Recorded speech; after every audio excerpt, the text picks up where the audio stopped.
Top quality और consistent performance के लिए सिर्फ सिल्वर पंप नाम याद रखना। Aditya Rajkaul, executive editor TV9 network, मेरे साथ जुड़ गए हैं। साथ ही साथ major general Sanjay Meston, defence expert GM Shaheen, नेता JDU के, advocate Shiraz Qureshi, Muslim scholar हैं, professor Anwar Pasha, spokesperson RJD, प्रवक्ता है RJD के, वो भी हमारे साथ है।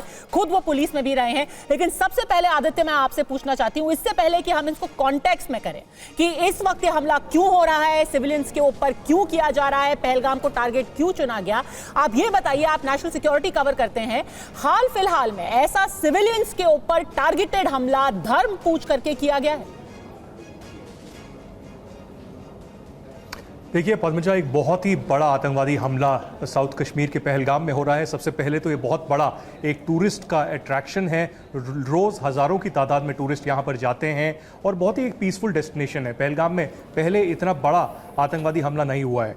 IB और मिलिट्री इंटेलिजेंस के सूत्रों से मेरी अभी बातचीत हो रही है पिछले 3 घंटे से लगातार, और उन्होंने मुझे पुष्टि की है कि 25 लोग इस आतंकवादी हमले में मारे गए हैं और 8 लोग इसमें घायल हुए हैं। एक बहुत बड़ा दर्दनाक जो है आतंकवादी हमला हुआ है। जैसे कि आपने कहा कि प्रधानमंत्री मोदी जो अभी जेद्दा में हैं, उन्होंने सऊदी से गृह मंत्री अमित शाह से बात की है। रात को 8 बजे गृह मंत्री अमित शाह जो है एक एयरक्राफ्ट में BSF के निकलेंगे श्रीनगर की ओर, और श्रीनगर से गृह मंत्री अमित शाह और लेफ्टिनेंट गवर्नर मनोज सिन्हा जो हैं अनंतनाग के DPL में जाएंगे, जहां पर ये 25 डेड बॉडीज, मॉर्टल रिमेन्स जो है टूरिस्ट की, वहां पर रखी गई हैं। पहला ऐसा आतंकवादी बड़ा हमला है जिसमें ID कार्ड्स से आइडेंटिफिकेशन की गई और साथ में पता लगाया गया कि ये हिंदू हैं या मुसलमान, और तब इनको मारा गया। ये विक्टिम का वीडियो भी है जो सामने आया है। 2 महत्वपूर्ण चीजें इसमें पद्मजा ये हैं कि पहला, ये टाइम दिया गया है कि JD वैंस जो वाइस प्रेसिडेंट है अमेरिका के, वो यहां पर हैं उस वक्त ये हमला होता है।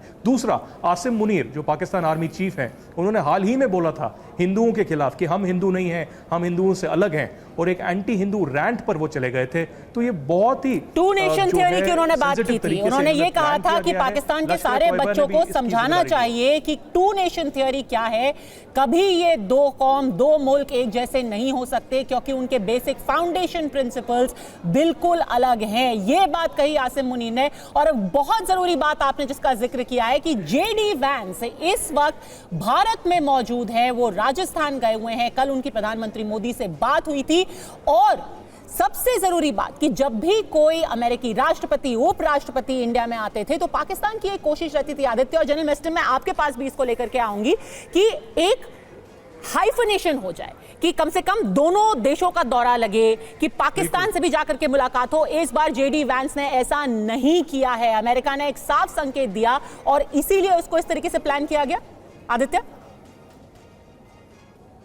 बिल्कुल पद्मजा, बिल्कुल, आप बिल्कुल सही कह रही हैं। मैं आपको यह भी याद दिलाऊंगा कि कई साल पहले जब बिल क्लिंटन यहां पर आ रहे थे तो छठी सिंह पूरा हुआ, जहां पर सिखों को निर्ममता से मारा गया। हिंदुओं के साथ भी ऐसे ही वंदहामा और अलग अलग जगहों में साउथ कश्मीर में हिंदुओं को मारा गया। और कुछ ही साल पहले जो है श्रीनगर में एक सिख जो है प्रिंसिपल थी और उसके साथ हिंदू टीचर थे, उनकी भी आइडेंटिफिकेशन चेक करके उनको मारा गया था। लेकिन जो बहुत बड़ा ये हमला हुआ है, कैजुअलिटीज आप देखिए कि 25 की तादाद में जो है गुजरात से, महाराष्ट्र से, उड़ीसा से, राजस्थान से, अलग अलग जगह से जो लोग हैं, 25 लोग, वो उनको मारा गया है और 8 लोग इंजर्ड हैं। बहुत ही दर्दनाक हमला है। मैं तो कहूँगा ये पुलवामा 2 है और भारत को इसका मुंहतोड़ जवाब जो है देना पड़ेगा बहुत ही वेल कैलिब्रेटेड तरीके से। लेकिन अमेरिका, जो पाकिस्तान है, वो प्रेशर में तिलमिलाया हुआ था। वो कश्मीर में आतंकवादी हमला नहीं कर पा रहा था और कश्मीर में जो नॉर्मलसी हो रही थी, जो टूरिज्म वापस आ रहा था, इन्वेस्टमेंट वापस आ रहा था, इसलिए पाकिस्तान बहुत परेशान था और चाह रहा था कि टूरिज्म को खत्म किया जाए और किसी तरीके से जो आतंकवाद जो है, ये प्रॉक्सी वॉर है पाकिस्तान का, ये फिर से कश्मीर में चालू किया जाए।